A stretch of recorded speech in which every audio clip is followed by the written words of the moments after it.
Good morning, everybody, and we're bringing Colonel Garver up right now. And just before we get started, Chris, to ensure we can hear you and you can hear us. All right, Jeff, can everybody hear me? Everybody, we're pleased to have Colonel Christopher Garver join us today from a military installation in the Middle East. He is the Public Affairs Officer and spokesman for Commander Joint Task Force Operation Inherent Resolve. Chris, over to you. All right, thanks, Jeff. Good morning, Pentagon Press Corps. Good to see everybody today. As always, I'll have some brief remarks and then I'll be glad to take your questions. The coalition continues to maintain momentum achieved due to the progress made over the last year by the Iraqi security forces and our partner forces in Syria. As we repeatedly state, we continue to provide strikes against the breadth and depth of Daesh's formations in both Iraq and Syria. We continue to make our partnered forces better by training and equipping the ISF and those partnered forces in Syria. And we continue to provide advice and assistance to those forces in the fight while bringing to bear the power of a coalition of 67 nations and organizations. I want to provide an update on the allegations of civilian casualties in Manbij, Syria. To clarify, we have looked into 3 separate allegations. As I mentioned last week, and Captain Davis mentioned yesterday, the allegation for the strike that occurred on the 19th is currently under formal investigation, and that investigation is proceeding. The second allegation from July 23rd of an alleged strike in the village of Al-Nawajah, which is east of Manbij, was determined to be not credible enough to warrant further investigation, primarily because the CJTF did not conduct any strikes in that geographic location.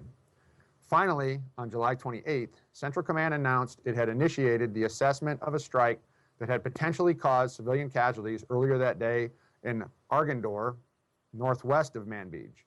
This incident has been found to be credible enough to warrant a formal investigation, which is underway. We will update you on those investigations as appropriate. So please pull up the map. So in the vicinity of Kiara, Iraq, at Star 1, Iraqi counterterrorism service units and units from the 9th Iraqi Army Division have conducted clearance operations south of Kiara West Airfield near Hadar Junction.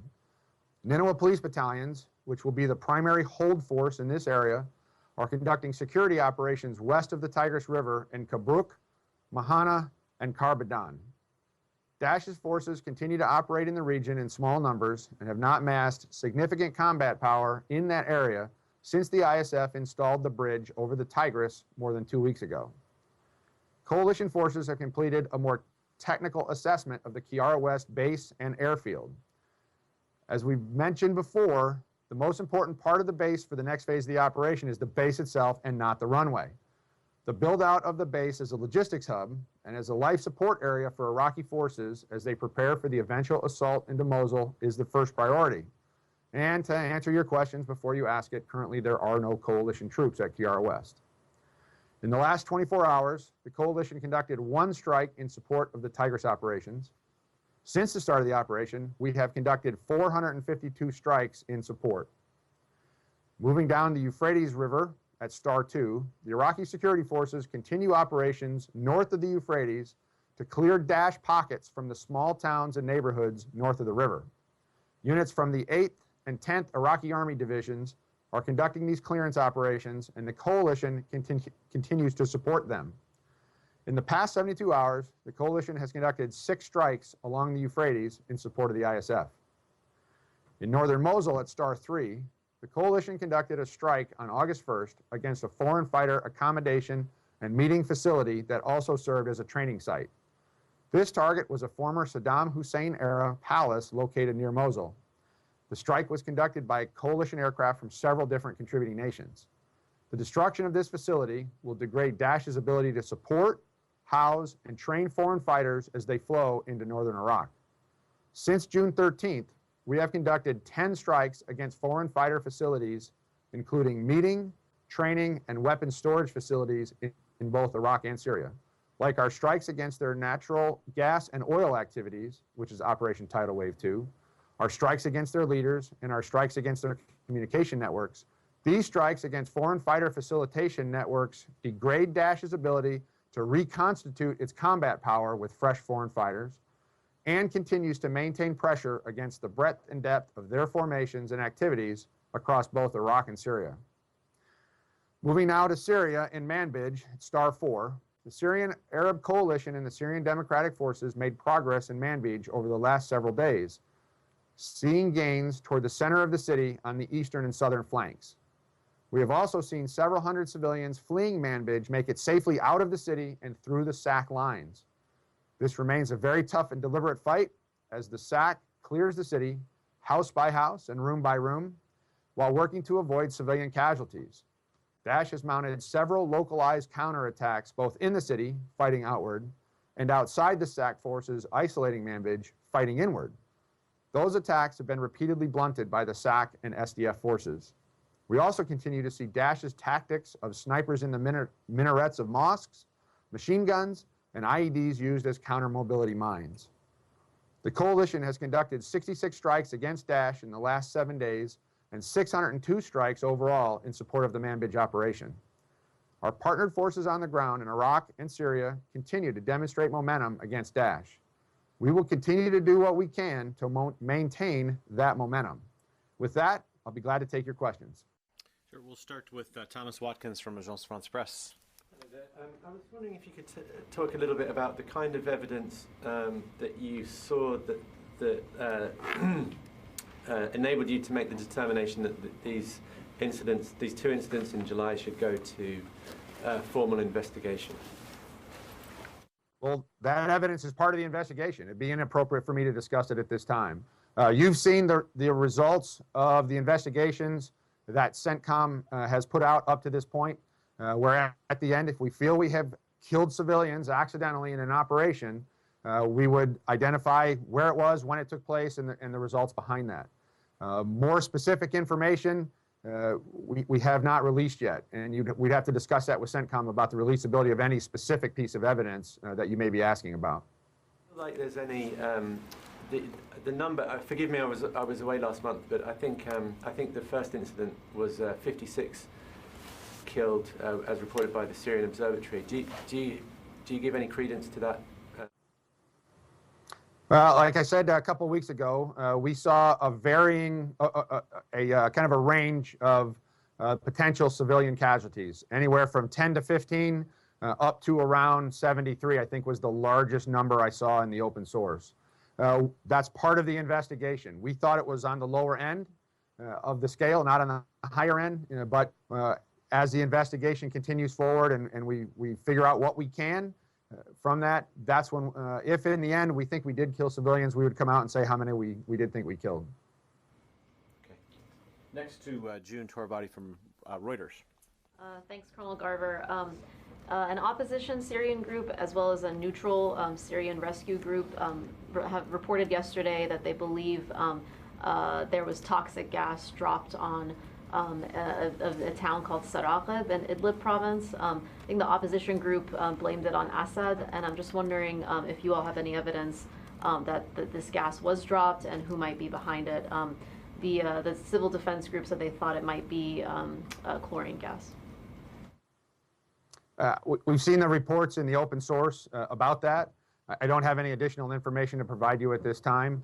We certainly have seen a wide variety of weapons being used against those rebel forces in those areas. We're not partnered with anyone in those areas.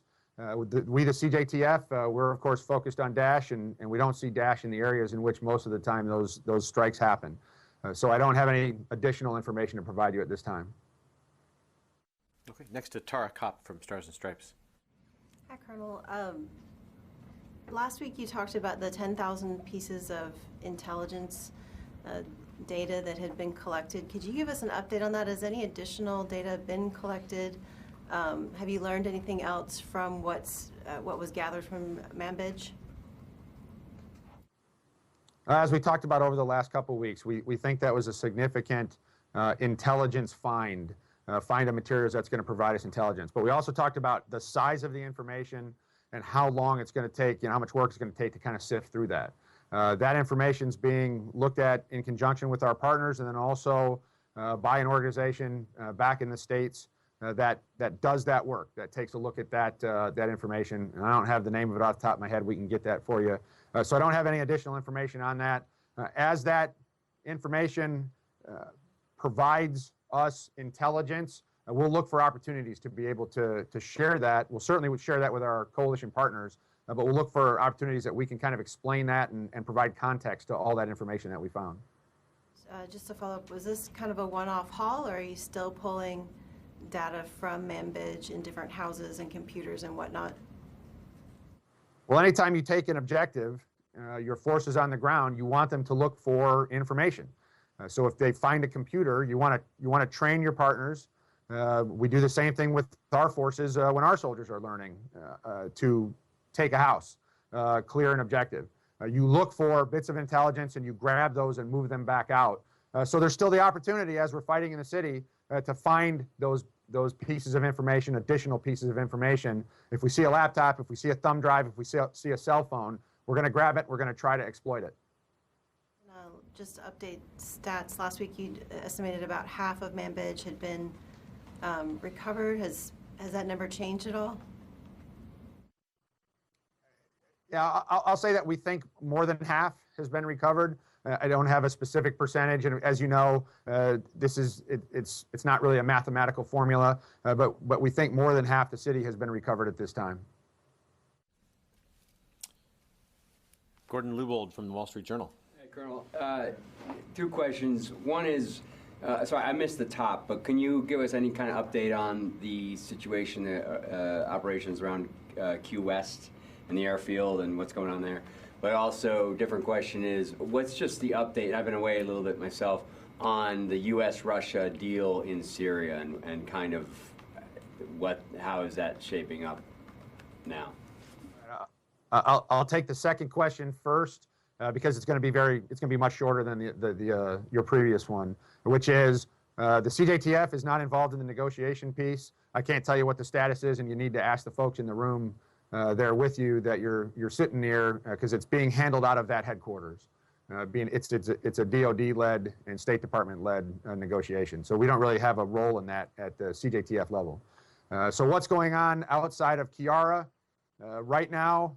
The forces that have seized to the far west, which is Kiara West airfield itself, and then kind of forces all the way over to the eastern side of the river and where the 15th Iraqi Division had conducted those attacks from Makmur towards the river. Those forces are what we call consolidating and reorganizing. They are putting the hold force, which is the police battalions, in place, and we do that as a relief in place. So if a Iraqi security force, an Iraqi army battalion were to seize a town or a road junction, you would bring police in, and then you have to do a formal turnover to the police of that site, so that you don't have coverage at one point while you're transferring from an Iraqi army unit to an Iraqi police unit that's going to provide the security, the hold force in that area. That's going on throughout the area as well. And so the units are now preparing for the next big fight, which, as we know, is going to be on the way to Mosul. So that's the operation that's going on. So you're not seeing a lot of forward motion right now. There are still bad guys in Kiara, and there are still bad guys in Shirkat, and we've seen pockets of fighters operating around that area as well. So there's still fighting to be done in that area, and we expect the Iraqi security forces will have some type of operation in the near future to push the fight against those forces in those areas. Does that answer your question? Yeah, thank you for that. So a couple quick follow-ups. One is on the Russia deal. I know you can't speak to it, but can you tell us the current operational tempo of the Assad regime fighters flying? Like, how often are they flying? Yeah, I don't have an accurate, up-to-date number on that. We know they're conducting operations, but I don't have kind of a scale and scope for you. Is there any other, and just, is there a current assessment or any kind of new assessment on the state of ISIS inside Mosul in terms of folks there and any potential that some of these guys may be softer militants that may fold quickly inside Mosul whenever that operation does start to unfold? That's a great question, and that's something certainly that we're looking for very carefully. When we talk about how many Daesh forces, how many Daesh fighters are inside Mosul, you have kind of the force that we think is there now and the force that we want to be there when we conduct the assault. And that's part of the shaping operations to pound the enemy down to the number that you want to fight as opposed to the number that's there. We see them weakening inside Mosul. How much? Clearly, that's what we're trying to figure out. But we do see some indications that morale is lower. We see indications that morale of the civilians inside Mosul is lower as well. We know that they have started cutting off internet access and really access to the outside world for the citizens inside Mosul. We know that they're afraid that citizens of Iraqi citizens inside Mosul are going to communicate with the ISF. We've seen that fear in ISIS, in Daesh. We've seen that. We saw that in Ramadi. We saw that in Fallujah. We're seeing those reflections, as we call it, we see those indicators inside Mosul as well. We've seen continued execution of Daesh leaders by their senior commanders for lack of success or failure on the battlefield. And we hear indications in the press, in the open sources as well, that they're not happy with the state of the operation. They weren't happy with the state of the operation down in Fallujah, and they're not happy with where they are in Mosul. None of that is to say that it's going to be an easy fight in Mosul. We still anticipate that somewhere between 5,000 or so fighters are inside Mosul. Like I said, we're going to continue to try to shrink that number down before the ground assault comes. But we're still anticipating a tough fight. We know that they consider this one of the two capitals of the so-called caliphate. It's the capital inside Iraq. It's the largest city still held in Iraq. And clearly, all eyes are kind of focused on Mosul right now. So not only would it be a significant physical loss, but the loss of prestige, as we saw after Fallujah, as we saw after Ramadi, their reputation as they try to manage it, is going to take a big hit when Mosul does fall. Next, we'll go to Courtney Cubey from NBC News. Hey, Chris, two follow-ups. On Kiara, just to be clear, so have any of the 560 Americans arrived there yet? And if so, what are the first group doing right now? They have not occupied into Key West, into the airfield itself yet. We're still bringing forces in, as the Secretary said, and as General McFarland said. Those forces were notified. It was going to be a short turn to flow them into theater. Clearly we're going to bring them in stages and not take them directly to Key West from somewhere in the United States or wherever it is they're coming from. And we're not going to talk about the flow of those forces till they kind of get set and we have an ability to do that. But those forces, what they're going to do is when they get in there, they're going to start, first you got to fix up the base so that the Iraqis can live there. You're going to end up, if you look at Makbur, things that we did at Makbur, we might end up doing some of those things again. We built basically life support area for the Iraqi forces that were going to live there. You gravel, you put in tents, you put in places for them to eat, use the facilities, those sorts of things. You got to build that out. You're going to build in where you're going to store your ammunition. You got to build in your force protection piece of that. That's a number one thing you want to get in, is kind of the force protection of the base, and the Iraqis right now are kind of going through that security of the area around the base as well. So all of those things are going to start to flow in. When that's going to be, we're not going to talk about that till it's already happening. One follow-up on June's question about the chlorine gas allegations of yet another chlorine gas attack in Syria. Is the U.S. military involved in investigating these newest allegations at all? The CJTF is not.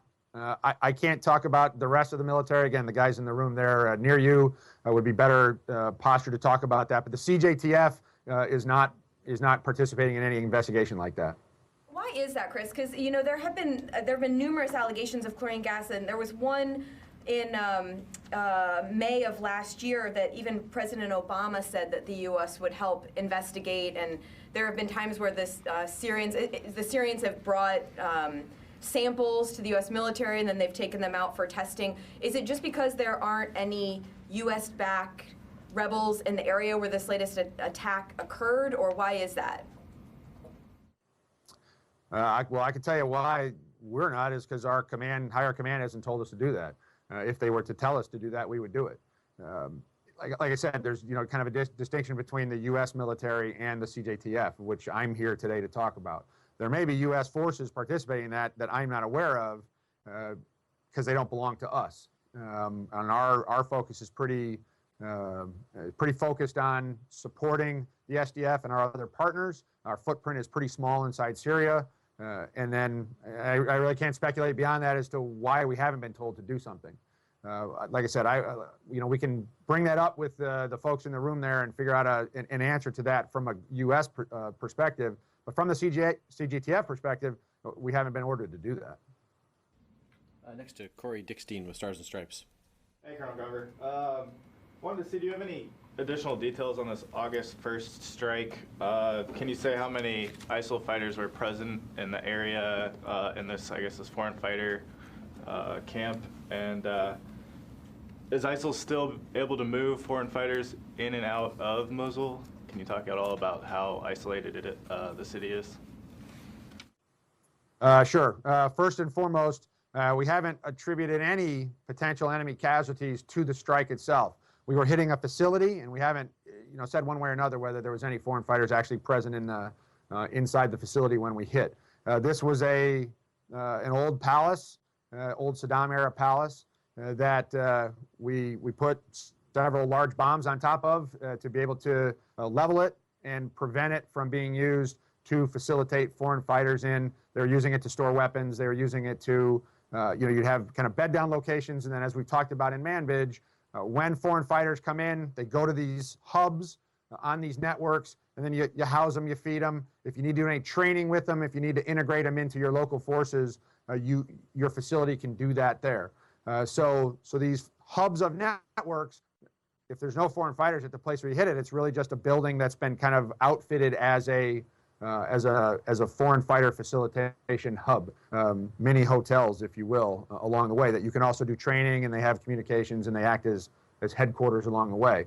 But they also, as we found in Manbij, often have information about how those networks work. And if we can damage or destroy that information and make their job a little tougher putting that network back together, then that's a good thing on our part. We're happy to do that. As for what's going on inside Manbij, or inside Mosul, excuse me, and can they bring foreign fighters in? The answer is yes. The ability has been degraded because we've been cutting down their routes where they can bring people in. But as you know, one guy with a backpack on walking across the desert, it's very hard to stop all those individuals or one truck bringing in a foreign fighter. But what we don't see anymore are the convoys of foreign fighters being brought in, where we anticipated at the heyday there was 2,000 foreign fighters a month coming through Syria and then dividing up between Iraq and Syria. And we've seen estimates now that it's between 200, 500. It's much less than it used to be.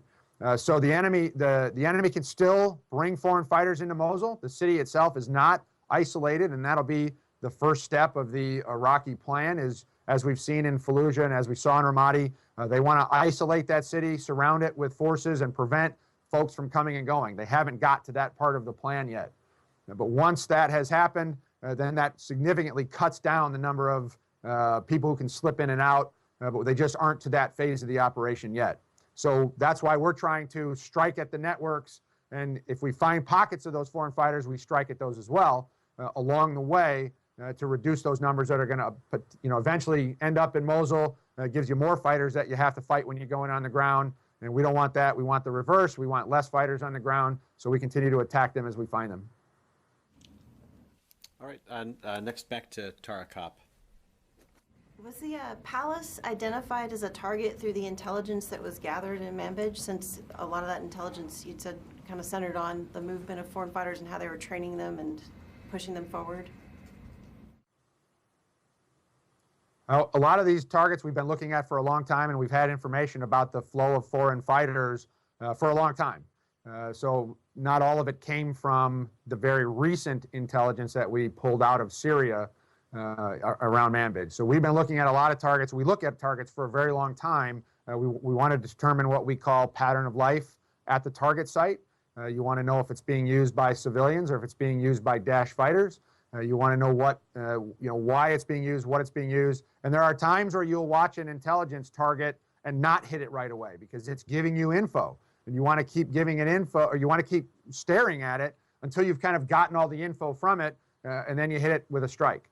You don't want to shut off flow of information early. So we look at a lot of these targets for a very long time. And the networks of foreign fighters, we've known about this for a long time, and we've been trying to work on it. We've specifically, when I talked about kind of these last few weeks and these strikes that we've gone after, we're going after big parts of the network, just as we do with the oil and just as we do with communications and senior leaders and all the other things that we attack the functions of ISIL as well as functions of Daesh, as well as the fighters on the ground. So information that's coming out of Manbij will provide us more information, but there's a lot of information we have about these networks already, and we're going after them to shut down that flow of fighters as we are shaping the operations toward the eventual ground fight for Mosul. Just one follow on Courtney's question. Can you give us the current number of boots on the ground that qualify for the force management level? And then if you can give us any sort of ballpark estimate on the number of TDYers and other folks that are there that don't count as part of the force management level? Normally, as you know, we kind of just talk about what the authorization is. We are under that authorization, but I'm not going to talk specifics of that number. And the numbers that will bump that up when the forces come in to build out the Kiara West base. Like I said, they're not here yet, and we're going through the process of getting them in here, and then that will increase the numbers that are here on the ground. But we don't talk the specifics of those numbers. I mean, the authorization is what we've been authorized to build, and that's the number that we have been talking about. I just asked to maybe take this one. We have actually been getting specific numbers of number of forces as part of the force management level. We haven't been able to get the TDYers and the folks that aren't counting as part of that. All right. Well, I'll take that. We'll take a look at it and see what we can come up with. Right. I mean, if I could, this is Gordon again. At least to get the FML number, the public number of not only the authorization but what's actually there. I mean, fairly, I think there's frustration that there's not. The administration can't be clear about the total number of people on the ground, recognizing it ebbs and flows. For the record, I think that's a reasonable question from us. And like I said, I will take it. We'll have this discussion yet again and see what we can come up with, Gordon. So that was one of the 4 accelerants that Secretary Carter announced a couple months ago on a trip to Baghdad. The other ones were the HIMARS, the Apaches, and then the additional U.S. troops. The Apaches aren't being used regularly, I don't think. Correct me if I'm wrong. Now you're saying that they may not need the troops at the battalion level, so 50% of the accelerants essentially aren't necessary, it seems. So how is it that this plan to accelerate the fight against ISIS in Iraq, 50% of it seems, was laid out and then unnecessary to use? Are there additional accelerants that you guys are considering right now in their place? How did that happen? That Secretary Carter made an announcement for essentially useless moves? I agree with you, because the Apaches are flying. And when and if they strike targets, we put them on our strike report, and we've had twice where the Apaches have engaged targets and destroyed targets in support of the ground fight. And they are integrated into what we call the ATO, the Air Tasking Order, and they go out and fly missions in support of the ground forces. They haven't engaged a lot of targets. They've engaged twice. They've shot targets. And just because we're not using them today doesn't mean we're not going to use them in the future. And clearly, as the fight gets closer to Mosul, it is a tool that the commanders have in their belt, just like the B-52s and the F-16s and the AC-130 gunships and the other tools. So it provides a certain aspect, it provides capabilities to the commander's toolkit. But they are up flying and they are striking targets.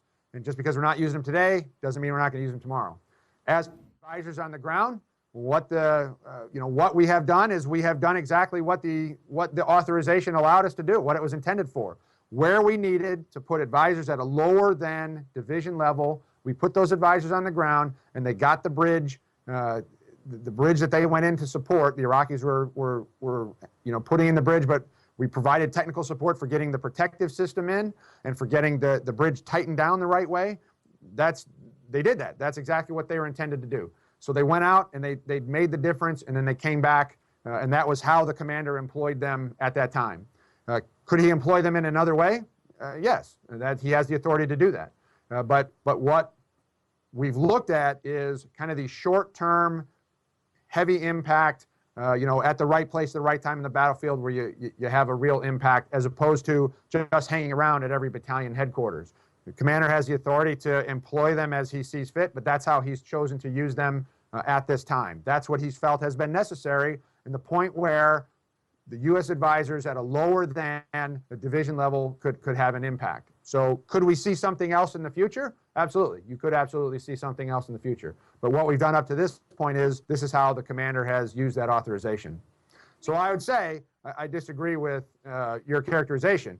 Now, in terms of other accelerants, we've said before, General McFarland looks at the battlefield, he sees what he thinks he needs, then he goes and asks for it. If it's a U.S. asset, he'll ask his chain of command. If it's a non-U.S. asset that he wants from a coalition partner, he'll go ask for that. And generally, CENTCOM facilitates those discussions of our coalition partners. So if he needs something, he'll ask for it. He hasn't asked for anything. We are where we are now with the 560 uplift of that FML, and he hasn't asked for anything else. And so that's where we are in the middle of the fight. The two Apaches, there have been 2 times since April that Apaches have fired. That's what you're saying? Yes, yeah, twice Apaches have engaged targets. If you remember, I came here and announced it the first time they did it, and talked about when they defeated an IED, a VBID. The second one was against a boat that had explosives on it that was in the Tigris River, and they destroyed that target as well. So the Apaches they fired twice, and they're up flying. They are up flying. Just one more, the HIMARS that Secretary Carter announced in April, are they in and operating? Do you know where they are? We have, there are HIMARS in a couple different locations in Iraq.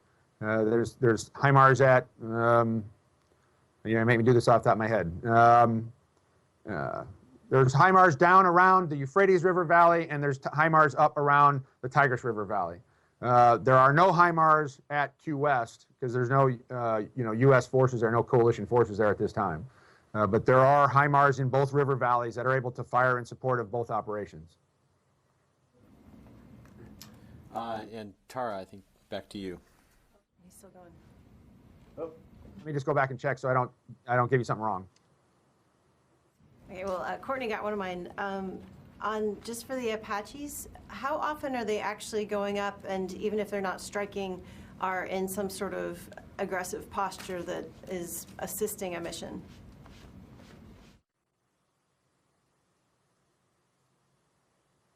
Like I said, they're part of the air tasking order. That drives how often they fly. I don't have the specific kind of rhythm that they're on to talk about, but they are up flying, integrated into the air tasking order. When it came time to engage targets, they have, and would anticipate seeing those involved in any future operation heading forward. When the